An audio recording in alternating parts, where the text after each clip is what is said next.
কি দরকার ছিল মাইনের টাকা থেকে আমার জন্য এটা কেনার? মাইনের টাকা থেকে আমি এটা খরচ করিনি, তাহলে? আমি এটা ধার করে কিনেছি। তুমি লোকের থেকে টাকা ধার করে আমার জন্য নুপুর কিনেছো? আস্তে ম্যাডাম আস্তে, নালে লোকে জানবে কি করে যে আমি আমার বউকে কতটা ভালোবাসি।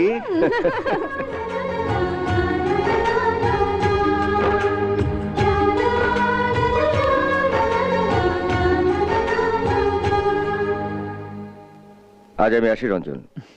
আবার আসবেন? হুম। অজয়দা, হুম। অরুণের এগেনস্টে কেসটা তুলে নেওয়া হয়েছে।